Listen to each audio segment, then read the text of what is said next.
नमस्कार बच्चों। आज हम कक्षा छठी विषय हिंदी पाठ क्रमांक 8 जन्मदिन यह पाठ पढ़ने वाले हैं।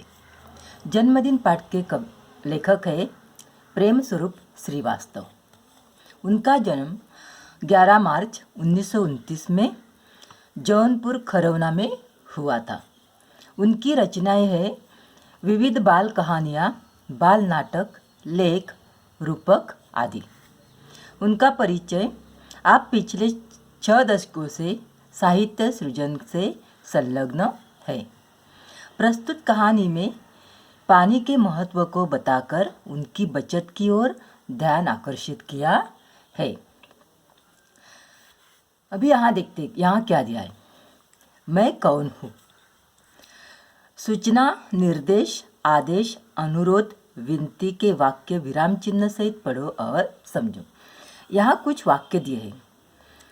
वाक्यों के अनेक प्रकार होते हैं, जैसे सूचना वाक्य, निर्देश वाक्य, आदेश वाक्य, अनुरोध वाक्य, विनती वाक्य, इस प्रकार। तो सूचना वाक्य किसे कहते हैं? जिस वाक्य में सूचना दी जाती है उन्हें सूचना वाक्य कहते हैं। जैसे भारी वर्षा के कारण कल स्कूल बंद रहेगा, ऐसे सूचनाएं आपको हम लोग स्कूल में देते हैं। गांधी जयंती के निमित्त 2 अक्टूबर को स्कूल बंद रहेगा, ऐसी जो सूचनाएं तुम लोगों को दी जाती है उसे सूचना वाक्य कहते हैं। निर्देश वाक्य मतलब जिस वाक्य में किसी को कोई निर्देश दिया जाता है उन्हें निर्देश वाक्य कहते हैं। जैसे रोज़ सुबह आधा घंटा व्यायाम करो, या रोज़ सुबह बगीचे में टहला करो, ऐसे निर्देश दिए जाते हैं। तीसरा है आदेश वाक्य। जिस वाक्य में कोई काम करने का आदेश दिया जाता है उसे आदेश वाक्य कहा जाता है। जैसे रोहन अभी घर जाओ, कविता खेलना बंद करो, जैसे वाक्य। अगला है अनुरोध वाक्य। जिन वाक्यों में अनुरोध किया जाता है उन्हें अनुरोध वाक्य कहते हैं। जैसे कृपया मेरे आवेदन पत्र पर ध्यान दे, या कृपया मेरी छुट्टी मंजूर करो, ऐसे आवेदन दिए जाते हैं उसे अनुरोध का वाक्य कहा जाता है। विनती वाक्य। जिस वाक्यों में किसी से कोई विनती की जाती है उन वाक्यों को विनती भरा वाक्य कहते हैं। जैसे महोदय मेरे घर आने की कृपा करें, या शिक्षक को हम लोग कहते हैं टीचर आप मेरे घर आने की कृपा करो, ऐसे वाक्य। तो चलिए अब हम देखते हैं और यहाँ दिए वाक्य पढ़ते हैं और जान लेते हैं कि इस वाक्य में सूचना वाक्य कौन सा है, निर्देश वाक्य कौन सा है, आदेश वाक्य कौन सा है, अनुरोध वाक्य कौन सा है और विनती भरा वाक्य कौन सा है। पहला वाक्य है बगीचे के फल फूल तोड़ना मना है। यह कौन सा वाक्य है? यह सूचना वाक्य है। सूचना लिखी है ना बगीचे में कि बगीचे में फूल तोड़ना या फल तोड़ना मना है, सूचना दी है। दूसरा वाक्य है जैसे फल सब्जी लेकर घर आओ। ये क्या है? कौन सा वाक्य है? निर्देश वाक्य, क्योंकि यहाँ पे निर्देश दिया गया है, फल सब्जी लेकर घर आओ। तीसरा वाक्य है चंदा मामा बाल पत्रिका पढ़ो। यहाँ पे क्या दिया है? आदेश दिया है। बाल पत्रिका, चंदा मामा नाम की बाल पत्रिका पढ़ने का आदेश दिया, तो ये आदेश वाक्य है। चौथा वाक्य है अपनी कृपा दृष्टि बनाए रखे। इसे कौन सा वाक्य कहेंगे? अनुरोध। यहाँ पे अनुरोध किया है कि अपनी कृपा दृष्टि बनाए रखे, तो इसे अनुरोध वाक्य कहते हैं। पांचवा वाक्य बच्चों ने कहा कृपया हमें अंतरिक्ष के बारे में बताए। तो इसमें क्या की गई है? विनती की गई है, तो ये विनती भरा वाक्य है। समझ में आया बच्चों? वाक्यों के प्रकार कौन कौन से? सूचना वाक्य है, निर्देश वाक्य है, आदेश वाक्य है, अनुरोध वाक्य और विनती भरा वाक्य। तो चलो अभी हम पाठ पढ़ते हैं। सुनो, समझो और पढ़ो। 8वां पाठ है जन्मदिन। लेखक है प्रेम स्वरूप श्रीवास्तव। गर्मी पड़ने लगी थी। धीरे धीरे उसके तेवर तीखे हो चले। सूरज आग बरसाने लगा, मगर इन सब से बेखबर बबलू अपने में ही मस्त था। उसे बाथरूम में घुसे आधा घंटा हो चुका था। शावर के नीचे उसकी धमा चौकड़ी मची हुई थी। कभी तो वह शावर के साथ नल की टोटी भी खोल देता। अंत में माँ को ही चिल्लाना पड़ा, बबलू क्यों इस तरह पानी बर्बाद कर रहे हो? माँ, मैं ऐसा कुछ भी नहीं कर रहा हूँ, मैं तो बस नहा रहा हूँ। इस गर्मी में मेरा मन तो करता है कि घंटों नहाता रहूँ, बबलू बोला। बबलू की इस आदत से उसके माता पिता दोनों परेशान थे। वह मंजन करते समय देर तक पानी बहाता रहता। स्कूल में भी उसे अपनी इस आदत के कारण डांट खानी पड़ती। वह वहाँ के नल की टोटी भी अक्सर खुली छोड़ देता। एक पानी की ही बात नहीं थी, बिजली के साथ भी यही होता। वह कमरे में न हो तो भी पंखा खुला रहता, तो कभी कूलर बंद करना भूल जाता। कभी वह पढ़ते पढ़ते सो जाता, तब भी बल्ब जलता रहता। माँ को ही बुझाना पड़ता। पानी हो या बिजली यानी कि ऊर्जा, दोनों का भंडार सीमित है। दुनिया के सभी लोग ऐसा करने लगे तो क्या होगा? नहाना वहाना तो दूर, लोग एक घुट पानी के लिए तरसेंगे। लेकिन यह बात बबलू की समझ में बिल्कुल न आती। माँ और पापा दोनों ही उसमें सुधार लाना चाहते थे, पर उन्हें कोई उपाय नहीं सूझ रहा था। उस दिन शीला मौसी की बेटी पूजा का जन्मदिन था। उन्होंने सबको खाने पर बुलाया था। शाम को सब उनके यहाँ पहुँच गए, पर बबलू को वहाँ पसरा सन्नाटा देख बड़ा आश्चर्य हुआ। मेज पर भोजन लगा हुआ था, गुब्बारे और रंगीन झालर भी सजे हुए थे, पर कमरे में बिजली की रोशनी नहीं थी। कूलर और पंखा भी नहीं चल रहे थे।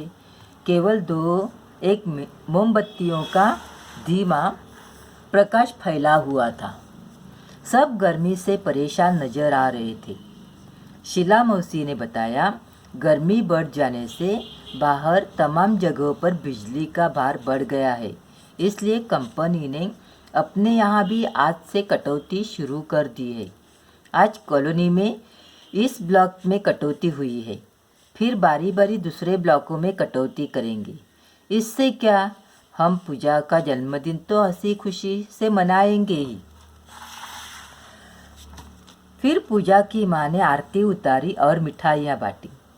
हैप्पी बर्थडे के बोल सभी के मुंह से निकल पड़े। धमा चौकड़ी के बीच बच्चों ने गुब्बारे फोड़े। सभी गुब्बारे और टॉफियों पर टूट पड़े। कुछ देर के लिए सब गर्मी की परेशानी भी भूल गए। कुछ देर बाद शीला मौसी बोली, अच्छा बच्चों, अब धमा चौकड़ी बंद करो, सबका खाना लग गया है, आओ जल्दी करो। सब खाने की मेज पर पहुंच गए। इस बीच बबलू को बहुत जोरों से प्यास लग गई, मगर शायद पानी न होने से सभी के गिलास आधे ही भरे हुए थे। बबलू एक घुट में ही सारा पानी गटक गया, पर उससे उसकी प्यास नहीं बुझी। फिर भी वह खाने में जुट गया। 2-4 कौर भीतर जाते ही उसकी प्यास और भड़क उठी। वह प्यास से बेचैन हो उठा।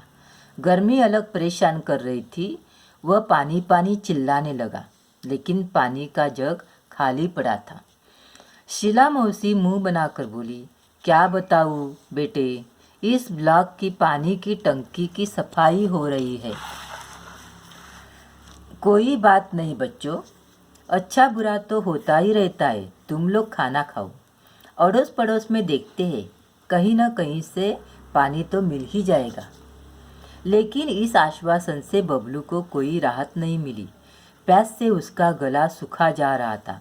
खाने का एक कौर भी गले के नीचे नहीं उतर रहा था। वह प्यास से छटपटाने लगा। आज पहली बार प्यास का अनुभव करने से तो उसे पानी मिलने वाला नहीं था। जैसे आज पानी को तो बबलू से अपनी बर्बादी का भी जी भरकर बदला जो लेना था। अब तो बबलू क्या, तमाम बच्चों का धैर्य जवाब देने लगा था। तभी एक चमत्कार हो गया। अचानक बिजली आ गई। कूलर पंखे चलने लगे। कमरा बिजली से की रोशनी से जगमगा उठा। सभी बच्चे खुशी से चिल्ला उठे। मगर बिजली आने भर से तो प्यास बुझने वाली नहीं थी। अंकल को भी अचानक कुछ याद हो आया। वह खुशी से बोल उठे, अरे बच्चों, मैं तो भूल ही गया था कि बड़े वाले पानी के कूलर में पानी भरा हुआ है। अगले ही पल वहाँ का दृश्य बदल गया। कमरा ठंडी हवा से भर उठा। बच्चे बड़े सब ठंडे पानी के साथ चटपटे भोजन का स्वाद लेने लगे। बबलू की तो बाँहें खिल उठी। चलने से पहले शीला मौसी और माँ एक दूसरे को देख कुछ मुस्कुराए। इस मुस्कुराहट के पीछे छिपा रहस्य बबलू नहीं समझ पाया। घर पहुंचने पर माँ को बबलू किसी सोच में डूबा दिखाई पड़ा। बबलू कुछ नहीं बोला। शीला मौसी के यहाँ जो घटना हुई वह अब भी उसकी आंखों के आगे घूम रही थी। अपने आंगन की गौरैया की प्यास से खुली चोंच, बाहर सड़क की नाली में जीप निकाले हाँफता हुआ टॉमी, शीला मौसी के यहाँ प्यास से सूखता उसका गला, पंखा कूलर जरा देर के लिए बंद रहने पर बहता पसीना, बहुत कुछ। नहीं, अब वह ऐसा कुछ भी नहीं करेगा। माँ, कल से मुझे आंगन में किसी बर्तन में पानी भरकर रखना है। माँ हंसकर बोली, तेरे कारण पानी बर्बाद होने से बचे तब न रखे। माँ, अब पानी की एक बूंद भी बर्बाद नहीं होगी, बबलू आत्मविश्वास से भरकर बोला। मगर बबलू कभी यह नहीं जान पाया कि शीला मौसी के यहाँ जन्मदिन की पार्टी में जो कुछ हुआ वह एक नाटक मात्र था। उसे सबक सिखाने के लिए माँ ने चलने से पहले शीला मौसी को फ़ोन पर बबलू की इस आदत के बारे में बता दिया था। शीला मौसी ने भी कुछ करने का भरोसा दिया था। उन्होंने यही नाटक किया जो कि पूरी तरह कामयाब रहा। अब तो बबलू खुद भी अपने दोस्तों को समझाता है कि पानी और बिजली अनमोल है, इन्हें भविष्य के लिए बचाकर रखूं। तो बच्चों, आपको इस पाठ में समझ में आया होगा कि पानी और बिजली हमारे जीवन में कितनी अनमोल है। और बबलू को ये बात पहले समझ में नहीं आ रही थी, तो वो पानी बर्बाद करता था, बिजली भी ऐसे ही अपने कमरे में नहीं रहेगा तो भी चालू रखता था, लाइट, पंखे वगैरह, कूलर वगैरह। तो बबलू को सबक सिखाने के लिए उसकी माँ और उसकी मौसी ने एक नाटक किया और उनका वो नाटक क्या हो गया, सफल हो गया। बबलू को पानी और बिजली का महत्व समझ में आ गया और उसने पानी और बिजली बचाने का निश्चय किया और अपने दोस्तों को भी वो समझाने लगा। तो बच्चों, ये पाठ आपको समझ में आया होगा। आप ये पाठ पढ़ो और इस पाठ का स्वाध्याय हम अगले तासिका में देखेंगे। धन्यवाद।